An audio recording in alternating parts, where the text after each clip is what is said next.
双城论坛，说到底为什么临时说不去了？各种传言嘛，甚至民进党放话是大陆那边出难题，要这个蒋万安呢，这个那个蒋万安不同意，或者是要他见谁或不见谁。那到底为什么？说终于暴露了。我觉得原来市政府也不太想讲了，因为这东西我们讲的民不与官斗，斗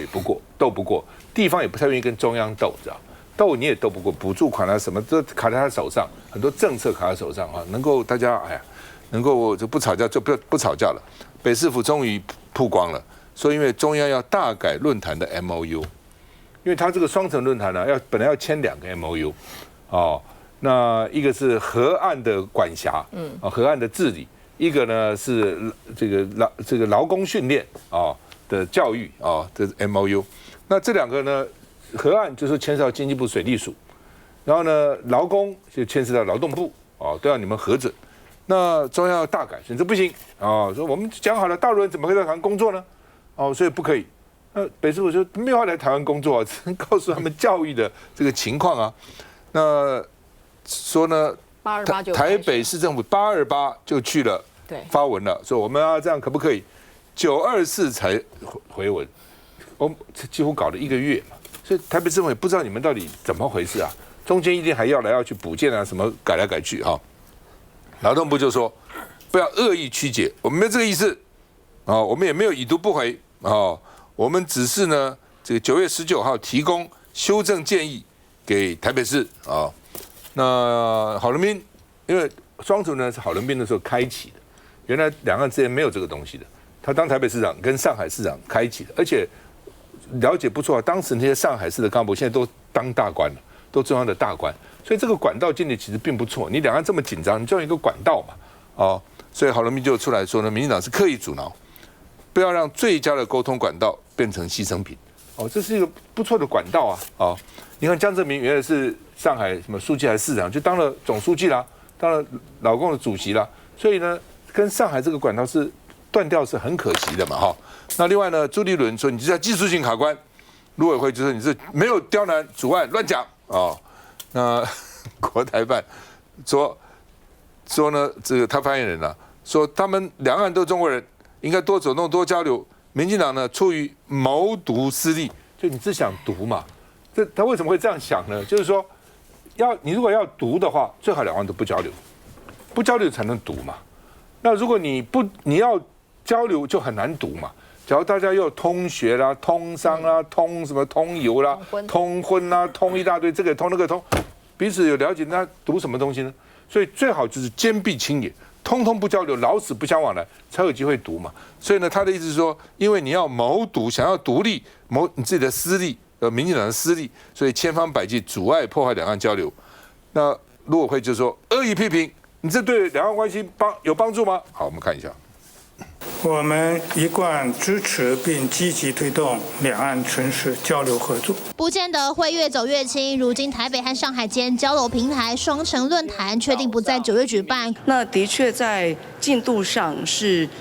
有点没有我们想象中的顺利了。因为研办原因之一，副市长林奕华说，卡在合作备忘录 MOU 还没完全确定，传出部分部会已读不回，但陆委会反驳说没这件事，但市府在秀出时间序，从8月28号将职能培训 MOU 发文中央，正本给劳动部，副本给内政部和陆委会后，陆委会在9月12号要求劳动部和市府进一步厘清合作范围，并在9月18号再次要求市府修订内容。9月19，市府和陆委会透过电话联络，晚间没有达成最终版本共识，陆委会要求修改名称，内容超过一半，按照规定更改名称必须重新送出申请，考量时间紧迫，无法仓促送案，从8月28送交 MOU， 直到9月24号才获得劳动部回文，建议就文字修正并重新进行申请。如果蒋万还是按照原本的行程，明天出发双城论坛的话，那这样子劳动部这一份的 MOU 就一定签不成了，这等于就是陷蒋万安于不义，给他穿小鞋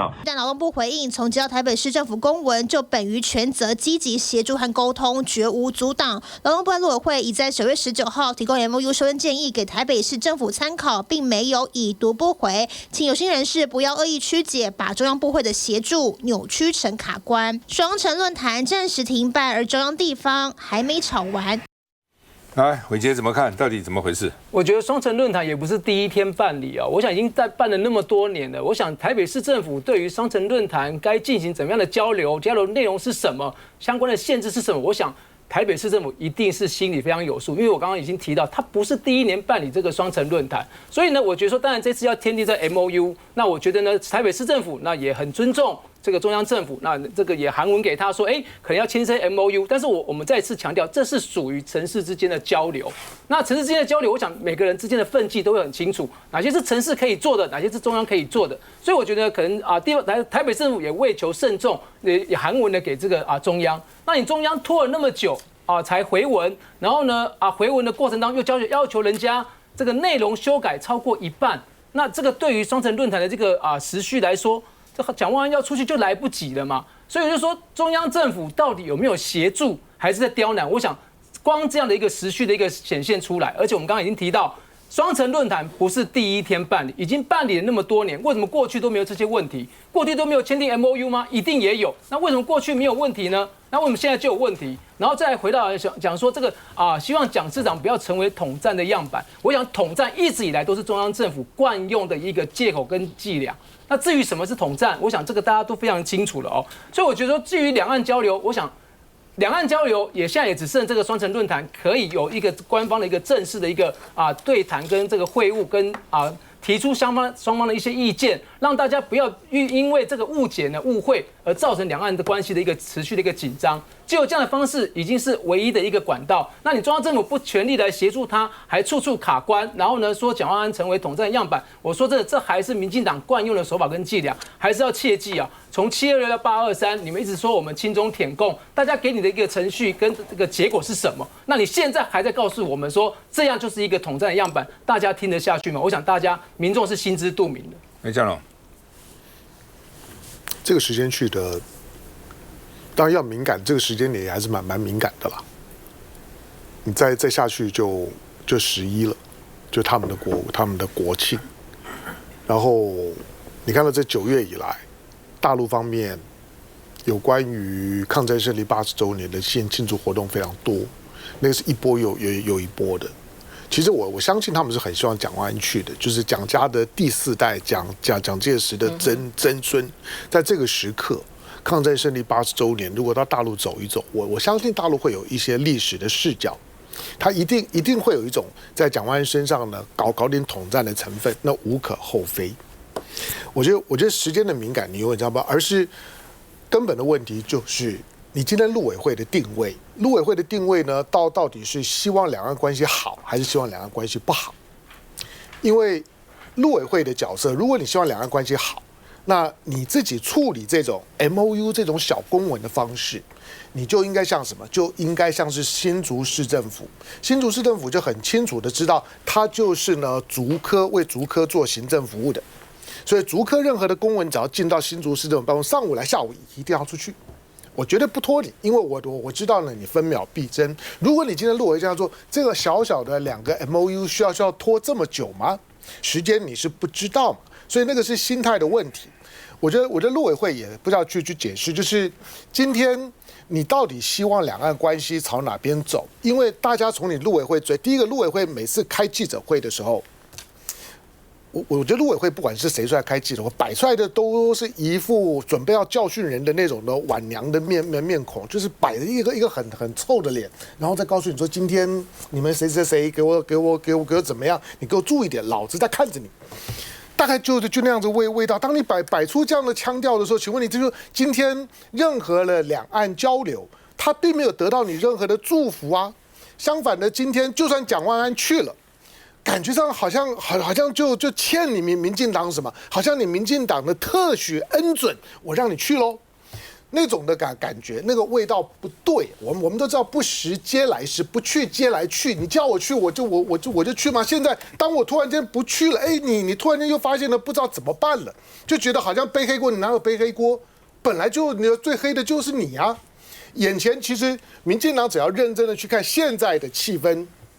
所有的民调的气氛，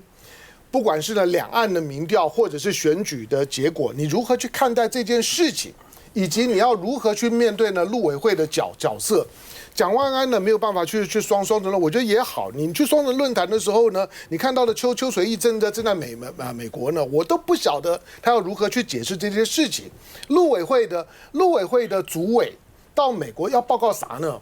你到底要报告什么？你陆委会你不就是该要把两岸关系弄得这么烂？陆委会去搞台美关系，你到底在搞啥呢？所以眼前大家在看这些事的时候，其实那2份 MOU 根本就不重要。对。我说大家无非呢就只是博个感情嘛，觉得见面要有个理由啊，因为没有理由坐下来连话都不知道怎么聊，那些呢只不过是让大家维持交流的一种的形式。关键就是你民进党根本见不得两岸关系好，所有去的人都戒慎恐惧，要不然就是被你警告不可以去。所有两岸交流的团体，所有任何两岸交流的形式都已经被你高度污名化了，你还在乎这个双城论坛吗？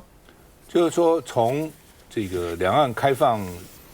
大陆探亲，那是我当立委的时候第一次的咨询，就咨询行政院长俞国华。我说两岸阻隔这么多年，几十年了，当年那些老兵，那是小兵啊，18岁是小兵，搞到现在都垂老矣，都不能回去。这时代的悲剧，怎么由个人来扛呢？哦，那后来这个我咨询了以后呢，他们就派了好多人来关说我，说叫我不要再问这个问题了，因为问这个问题行政院长不能答复嘛。我说我知道是蒋经国先生啊做决定了，那跟经国先生讲啊，我很坚持啊，除非把我抓起来，我下次还要咨询。哦，所以后来他们去直接把我的咨询带到经国先生那边，国民党的秘书长马树礼。我说经国先生在哪里？他说在荣总，就说身体不好。他说我把你的话一字一字，马树礼国民党秘书长啊，一字一字的跟经国先生报告，一字都没漏。我说经国先生怎么讲？经国先生听完以后叹了一口气，说好吧，民间就由他们去吧，政府还是需要有一些限制，所以民间就开放了嘛。为什么？就是我深深懂得一个道理。两岸只有交流，只有不断的交流，才能化解敌意，增加了解，才能够减少战争的可能，然后才同时呢也让台独不可能，因为台独就是最好都不往来不接触。我再讲一次，台独的主张就是不要往来，不要接触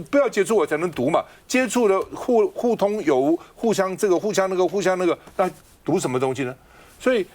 陆委会也好，什么劳动部、民进党所有的部会都知道赖清德的意思吗？他不知道他台独金孙吗？那台独金孙要交什么流呢？所以当然不要交流嘛，怎么可能不阻挡？怎么可能不找麻烦？你用脚想都知道，他当然会找麻烦嘛，当然不会那么什么相同问说你喜欢不喜欢，他怎么会喜欢呢？上有好者，下必有甚焉者，就这么简单道理。休息一下再回来。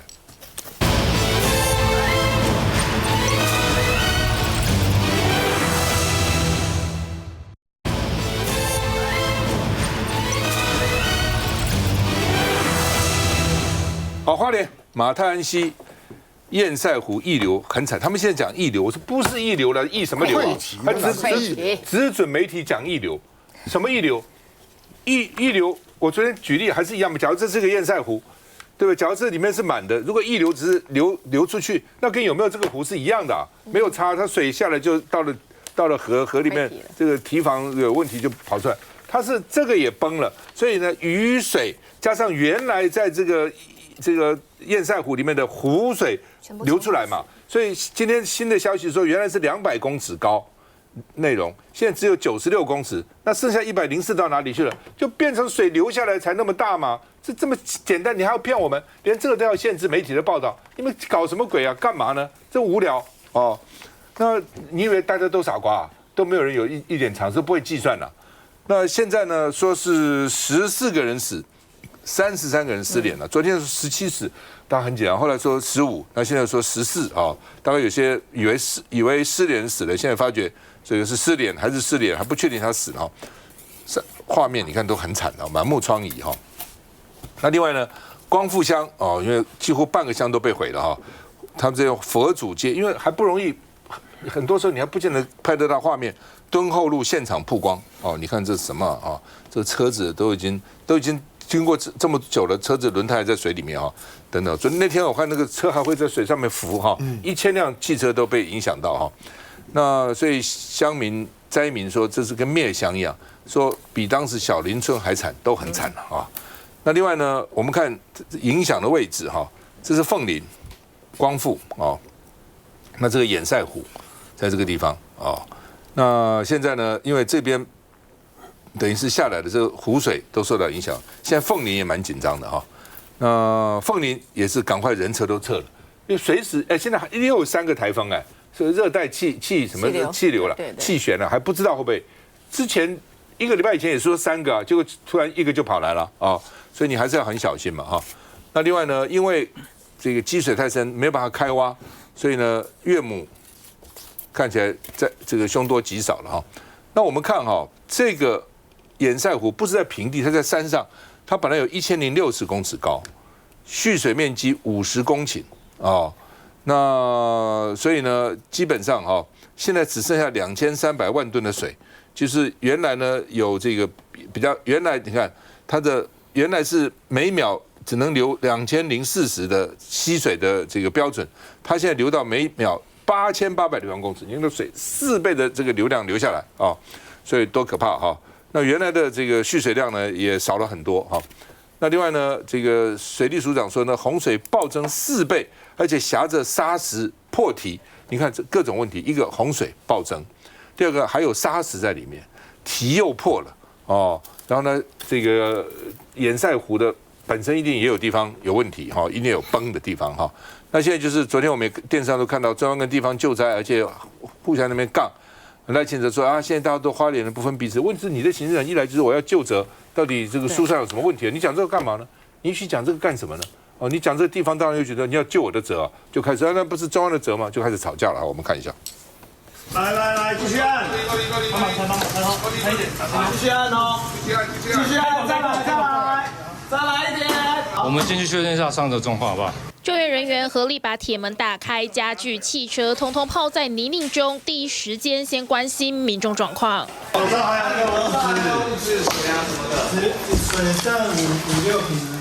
二话不说，贡献随身携带的水。屋主70岁母亲中风，行动不便，救援人员立即通报灾害应变中心。花莲马太安溪堰塞湖因为画家沙台风强降雨导致溢流，引发洪灾，光复乡灾情严重，酿成15死悲剧。各县市启动跨县市救援，分别派遣人力、搜救犬、救灾车辆、空拍机等挺进灾区，挨家挨户清查，协助撤离。小朋友顺利被抱了出来，不过被吓得不轻，边哭边喊着妈妈。救援人员耐心安抚，雨还在下，救援任务不停歇。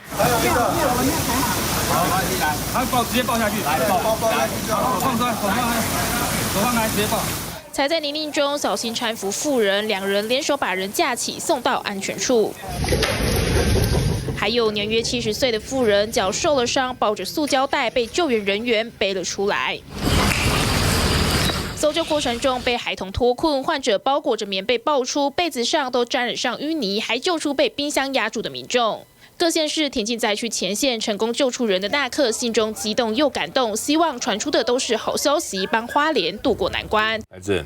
我觉得这个CNN也不断的在这个频道上面播放这样的一个影片所以很多的朋友，海外的朋友都说台湾到底怎么一回事特别因为这个画面太震撼了，我们看的其实每个人都非常的难过因为这是我们自己此时此刻你看到那个画面，我们都很难想象，就是我们身处同样的一个土地所以的确是现在我们都是花莲人，我们现在他们已经开出了15大项不同的物资，那现在又有很多不同的方法，不管是救难队或是我们这些平民可以做的，就是能够集中物资或是用物力的方法，我想这一块是毋庸置疑的。那这件事情除了是一个天然灾害，当然有很多人工上面的问题，所以说要不要究责，这当然要，但不会是现在的问题。可是昨天我很遗憾的就是，光是我们的那个副委员，还有我们的徐榛蔚这个县长，还有包括我们的卓荣泰，还有包括沈伯洋，就好像这一群人的吵闹就已经忽略了台湾最美的。其实很多人都很尽心在救灾，可是为什么会突然之间发生？因为你可以看到，我们在第一时间里面，我们就看到群组里面就开始看到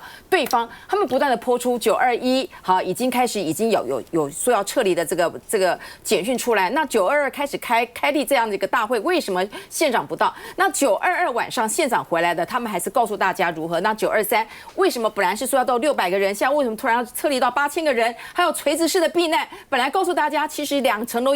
以上你就可以不要去逃，可是现在要告诉我们不是这样的方法，所以这个法规上面就是非常的乱。在乱的过程里面，蓝绿之间又开始始不断的炮火来交织，所以我觉得这在制造这个所谓的已经是大家已经够悲惨的，然后再加上人为这样的一个吵闹，让整件事情变成国际非常大的一个媒体的关注的一个焦点。那我想这个堰塞湖到底要怎么样？有人称为堰塞湖，但是我们的国语字典告诉我们那叫堰塞湖，好吧？那个字要念塞。那不管如何，这个灾难来说的话，我赞成赵大哥刚刚所提到的，还有3个这个西南气流，如果万一发生什么它已经非常的脆弱了。如果它再一次的崩塌，我还是要认为说，再一次的溃堤的话，不是溢流，再一次的溃堤的话，它下面所承载的一个重量，还有在撤离的多少的人数，我觉得目前为止，中央还是没有办法跟地方谈到一个很妥协的一个方法。我只能说，未来的这救灾路非常的困难，但是从这次救灾当中，我还是非常的失望的看到蓝绿彼此之间，特别是执政党彼此之间，在第一时间当中，都不是应该考虑到说是如何来让大家最快时间能够让国军各方面都能够进驻，还是不断在他们自己的群组或是在他们自己的宣传上面，还是在直指我们花莲的地方政府哪里做的不对，哪里做的不对，还不断的制造这样的梗图。我觉得这是在这一次的这个悲惨事件当中，其实我们要让我们看到一个让我们很失望的一面了。我们看一下赖清德怎么讲。那现在大家都是花莲人，没有分彼此，中央会请全力来帮助花莲，跟花莲的乡亲站在一起，包括救灾、复原复建，然后让民众迅速恢复正常的生活，中央都会义无反顾来跟花莲县政府合作，能够帮助全体的花莲县县民。明选。我希望赖总统他现在说的这一句话是出自于他的真心的，但是我觉得非常的遗憾哦，就是昨天看到了他们行政院跟党团的群组流露出来一张截图，我们看到这么多花莲这些受灾的画面，其实看得真的是非常非常的难过，这言语没有办法形容的那种伤心。但是呢，在这种天灾的时刻，大家应该要同岛一命，大家应该要中央跟地方同心合一的，不管是透过各种的方式，祈祷也好，或者是你透过你的所有的，你看我们的国民党执政的县市，很多人都开始去到花莲，你可以透过捐款的方式都好，每个都贡献自己的力量。可是呢，为什么在这种时候会发生政治口水这件事情？今天其实我在探讨这个话题的时候，我不愿意就是回喷口水，但是在面对这种民进党的冷血的时候，我们还是要说一点什么吧。昨天他们的群组流露出来的图是什么呢？一定是有人看不下去，都已经发生有人命的事件了，你们还在想着要杀在野党，就像当时怎么样？美国的川普关税都已经来到我们门前了，都已经受到这么大的经济影响了，民进党都还在搞大罢免，所以我觉得非常的难过啊。包含连吴思瑶他第一时间也是一样，开始去做造谣，明明县府第一时间就已经在现场作证了，从头到尾你们就是网军侧翼这样直接的攻击，而且那个是什么群组啊？是行政院跟民进党党团的群组你们明明有发言人的系统，你们可以好好就这件事情跟国人来交代，看怎么样去做好去救灾的工作，可以好好的说，但是你们用的方式是什么？非常的下流。所以我觉得，当国人看到这样子的画面的时候，其实对整个赖政府是非常非常的心寒。那这个堰塞湖呢，它在台风跟地震很容易会形成，那他们是这么喜欢去做这种救灾行为，那我就来讲啊。2009年的时候呢，当时有88风灾。高雄的小林村当时是整个也是非常的灭村的一个情况。那如果要讲当时的政府，马总统当时到跟现在，你们知道吗？当时2009年莫拉克台风的时候，旗山就有一个旗山溪的堰塞湖在那里形成。好。灾害发生是2009年的8月8号，你们知道吗？当时马英九总统跟行政院院长刘兆玄是当时的时候，当时这个湖一形成的时候啊，在第19天，他们就已经开始再去做处置，然后呢，直到8月27号开始，然后不断的1个月、2个月，不断的在就这一件事情，不断的在做探讨跟做处置。可是呢，你们知道吗？国民党年代就是直接中央直接接手管理，但是现在这个时候花莲发生的事情，却是看到他们直接在第一时间甩锅给地方，所以我觉得现在看到你说两边好像有一点就是纷争生在就责的事情，其实真的很不愿意看到。但是我们最不愿意看到的就是，民进党是到了堰塞湖已经形成37天了，好，他们才成立专案小组，而且呢，在8月份的时候，县府就已经去提醒，已经示警了，赶紧处理，可能会有危险。但是我们的农业部怎么说？他们说目前看起来没有什么立即的危险。好，所以我觉得这件事情全民都看在眼里的时候，如果你们早一点点发现这件事情的严重性，能够重视这个事情的话，或许今天就不会有这么多的家庭破碎。你们8月份在干嘛？忙着大罢免，都在大罢免。今天全国都在关注花莲的天灾，结果你们现在都还是在做政治的攻击，我们真的非常的难过。谢谢大家，回来。